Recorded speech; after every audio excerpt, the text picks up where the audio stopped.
Hey, Danny, what went wrong tonight in the fight, and what do you say to your fans here in Philadelphia? First of all, he was just a better man tonight. I can't make no excuses. He had a good jab.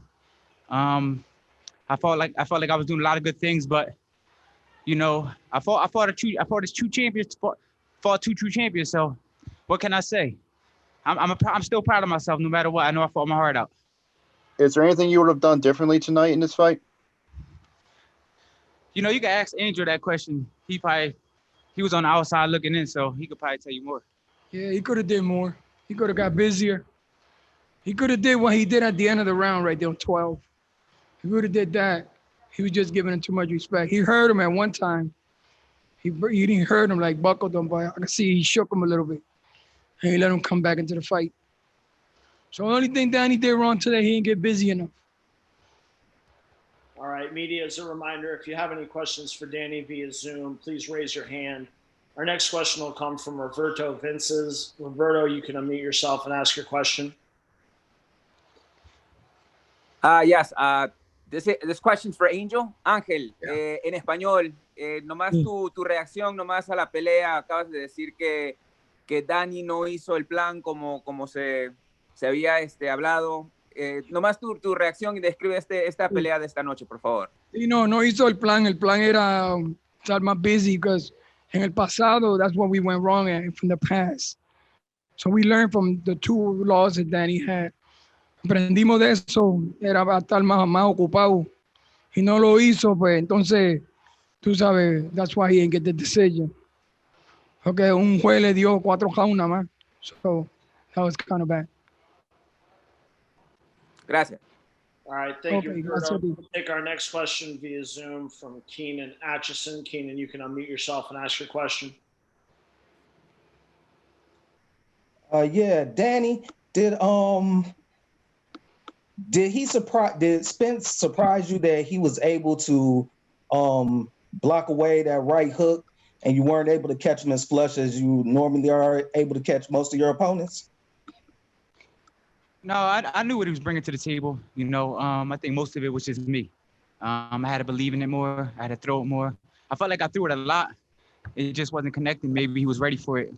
But, yeah, I can't make no excuses, man. It is what it is. He got the decision, and what can we do? We can only get better from now.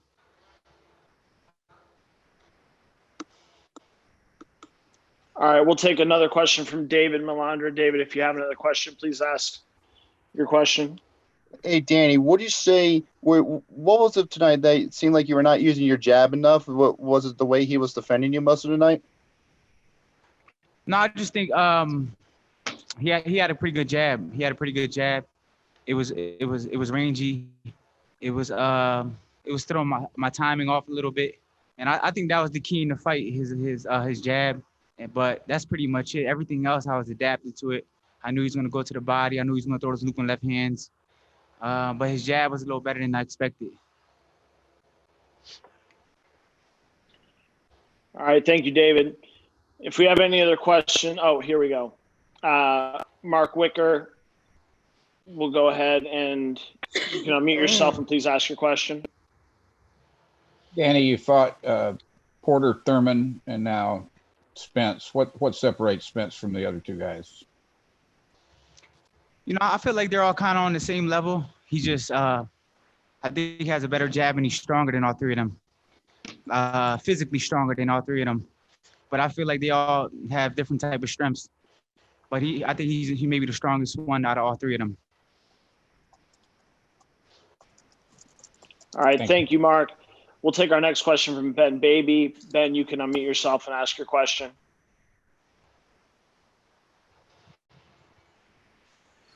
Yeah, Danny, I mean, throughout that fight, is there something how surprised were you with the shape and condition he was in? And did you think that you'd see maybe more rust than you saw tonight out of Spence, given the layoff and the accident?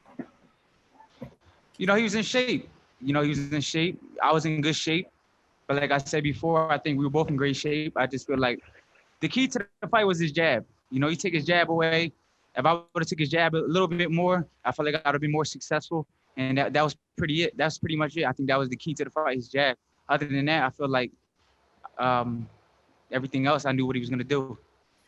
We had a great game plan. You know, I should have been busier, but it's easy to say. And you know, we were trying to land that right hand over the side, but you know, I landed it a few times, but he took it well. I hit him to the body pretty good. Sometimes he took it well. You know what can I say, man? He's a true champion. I'm a true champion. We fought hard for 12 rounds, and the judges gave it to him. He was the better man. I can't make no excuses. I'm a true champion. It's all good. All right, thank you, Ben. We'll take our next question from Fago Franklin. Fago, you can unmute yourself and ask your question. Despite the pandemic, what does it mean to you that you came out here and gave your fans a good fight tonight? You know, it means a lot. You know, it's crazy times right now in the world. And, you know, it's a crazy time for sports. And, you know, I'm blessed enough to, me and Errol Spence are blessed enough to even fight a pay-per-view fight, a big fight, this fight, with these times going on in the world. So, you know, it's a blessing to the fighters and the fans. It's a blessing for everyone to give someone to do it. There's a lot of people who flew out here from all around the country. You know, they're on lockdown, so they want to come out here and have a good time. And we gave them a good show. All right, thank you, Fago. We'll kick it back to questions from inside AT&T Stadium.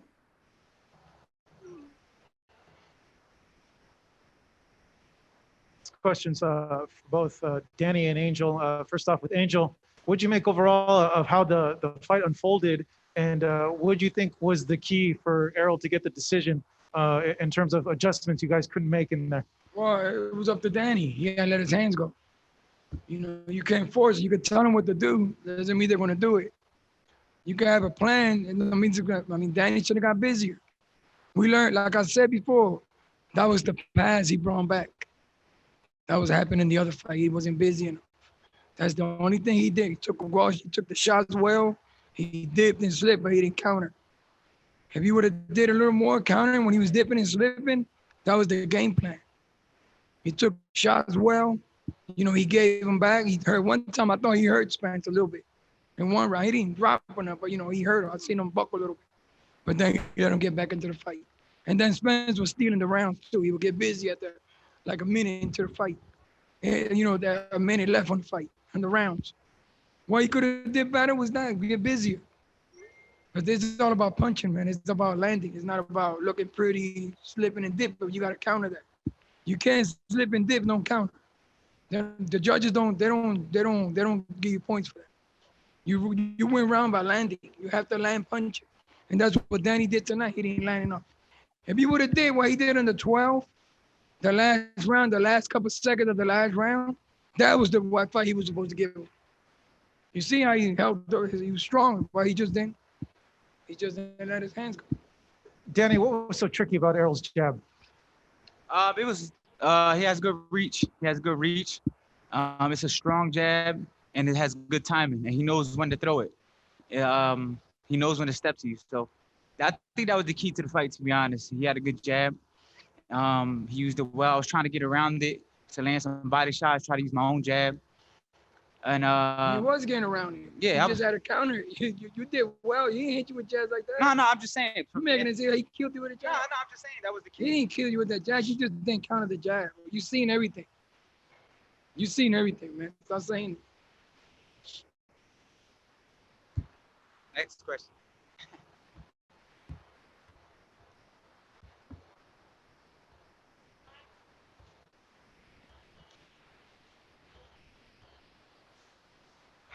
Oh, okay. Danny, you said it earlier. It's so much easier said than done. But why aren't you able to get the punch numbers up and let the left hook go tonight? Why is that? You know, I just can't get it off. You know, I tried. Like I said before, I tried. He did a good job of taking it away.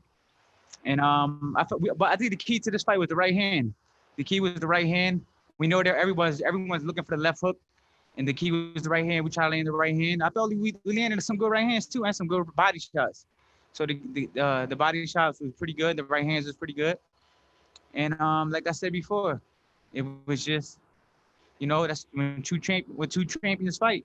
You know, one guy's going to be better that night. Tonight, he just outpointed me. can't make no excuses.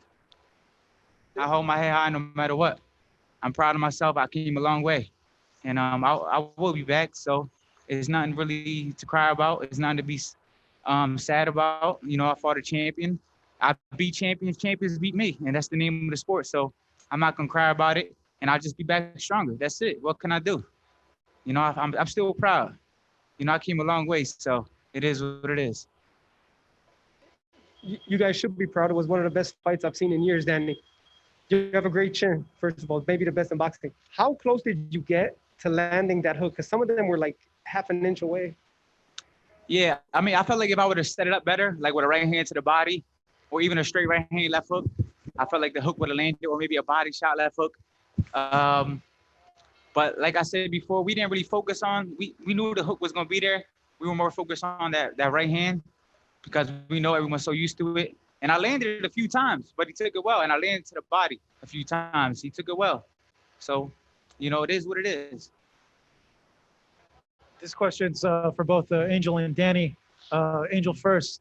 Do you think maybe right now is the right time for Danny to maybe dip his toes at 154? I know you guys have talked about that in the past. That's something that you guys maybe like to try out. Do you think this is the time now, or do you want to stay at 47 still? I mean, we're going to 54, but the weight's not the problem. You still got to sacrifice, because if you go to 54, you're walking around 190 pounds.